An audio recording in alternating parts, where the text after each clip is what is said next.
Baik, selamat sore untuk teman-teman sekalian.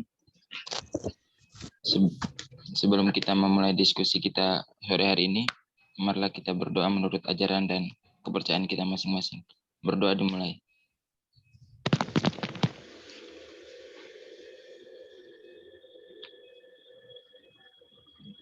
Doa selesai. Sebelum melanjutkan diskusi kita pada sore hari ini, terlebih dahulu saya memperkenalkan anggota kelompok kami. Yang pertama, Tresia Claritaria, Nevi Eliana Anissa Putri, Justina Harklau, Yosef Palangama, Yohana Neki Molni, Yulita Wulansari Lima, dan Margareta Yosefa Darato. Topik diskusi kita pada sore hari ini adalah mengenai tentang kepribadian konselor yang mencakup kompetensi konselor. Kompetensi konselor itu berupa kompetensi pedagogik, kepribadian, kompetensi sosial, dan kompetensi profesional. Di sini kita akan mendiskusikan tentang kondisi nyata yang terjadi di lingkungan kita tentang profesi bimbingan konseling yang akan ditinjau dari beberapa kompetensi konselor di atas. Untuk teman-teman yang membawakan materi yang pertama, waktu dan kesempatan saya berikan.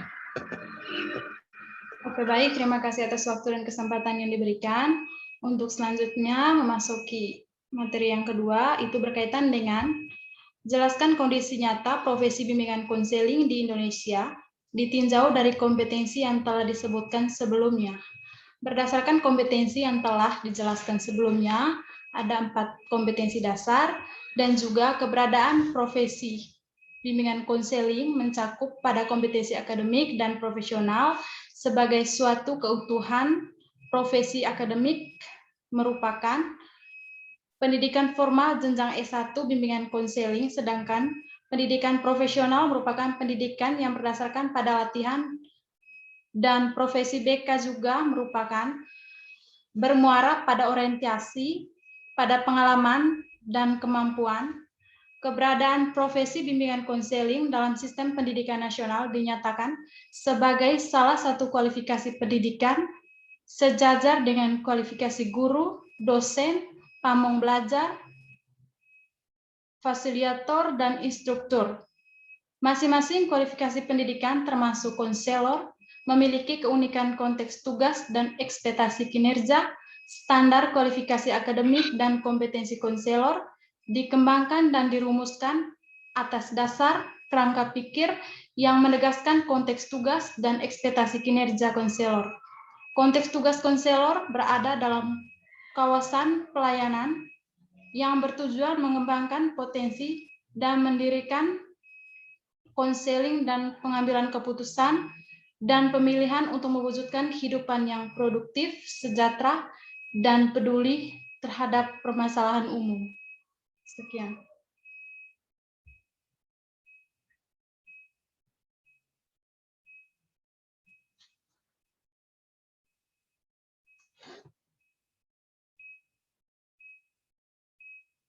Selanjutnya.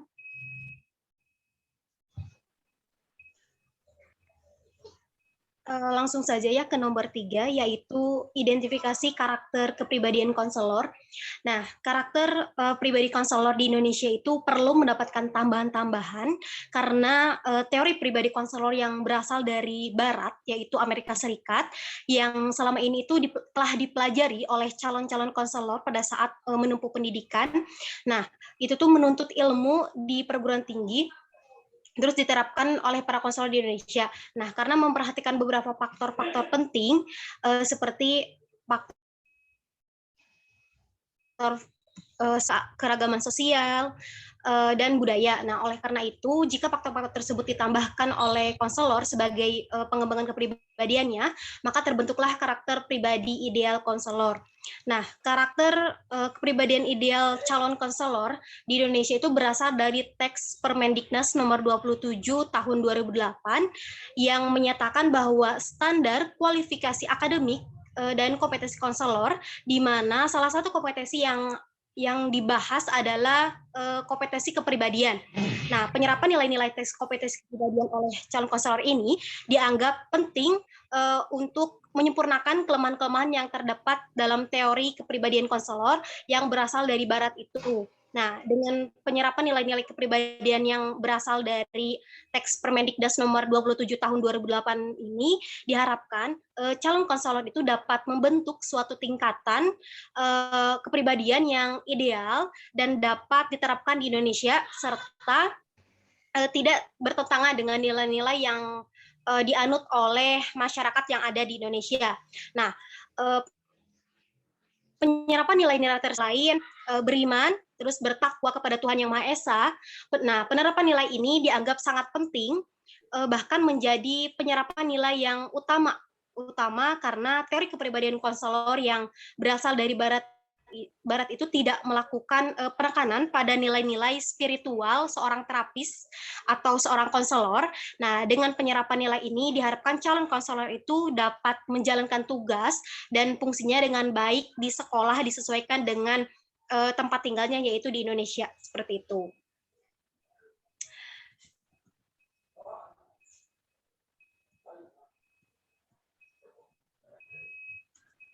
Baik, saya akan menambahkan jawaban dari Kak Nevi mengenai karakteristik pribadi konselor yang efektif. Jadi, karakteristik pribadi yang berhubungan dengan usaha memasuki profesi konselor yang efektif meliputi stabilitas, harmoni, kesetiaan, dan tujuan. Secara keseluruhan, potensi konseling berhubungan dengan keutuhan pribadi konselor.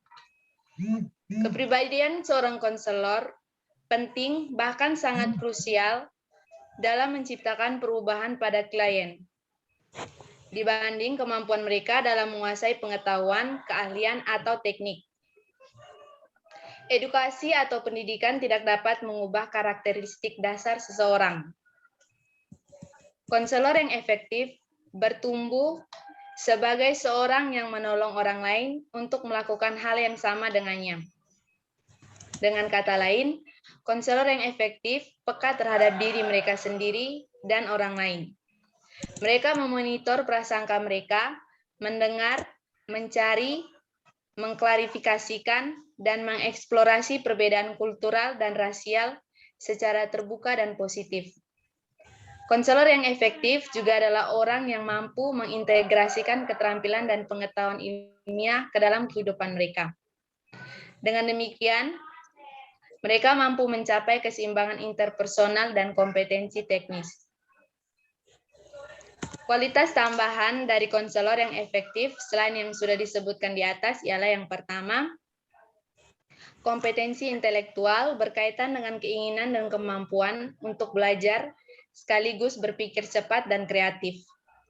Yang kedua, energi berkaitan dengan kemampuan untuk aktif dan tetap aktif dalam sesi konseling dan meskipun melihat jumlah antrian klien cukup banyak, dia tidak gugup atau panik. Yang ketiga, keluasan. Keluasan ini berkaitan dengan kemampuan beradaptasi dengan apa yang dilakukan klien guna memenuhi kebutuhan klien itu sendiri. Yang keempat, dukungan. Dukungan di sini berkaitan dengan kemampuan untuk mendorong klien untuk mengambil keputusan sementara untuk membantu menaikkan harapan mereka.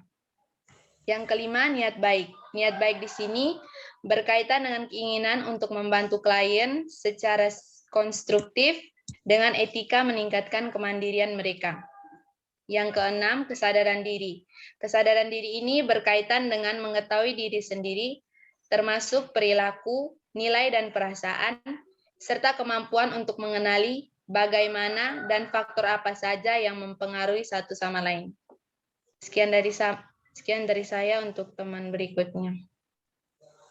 Baik, saya akan menambahkan jawaban dari Kak Tresia yang berkaitan dengan karakteristik pribadi konselor yang efektif.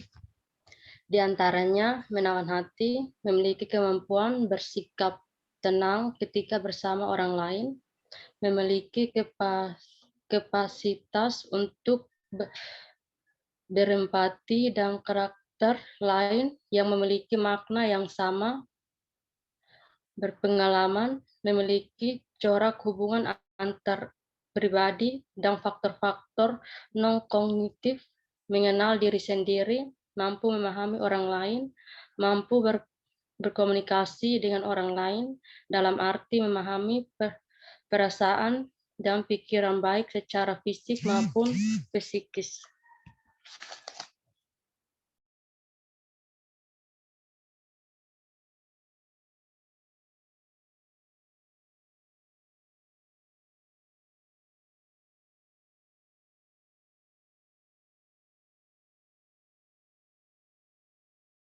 Materi mengenai karakteristik sudah selesai disampaikan. Mungkin kembali ke moderator.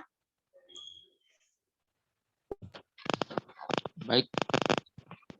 Untuk teman-teman, apakah ada tambahan untuk diskusi kita pada sore hari ini mengenai kepribadian konselor?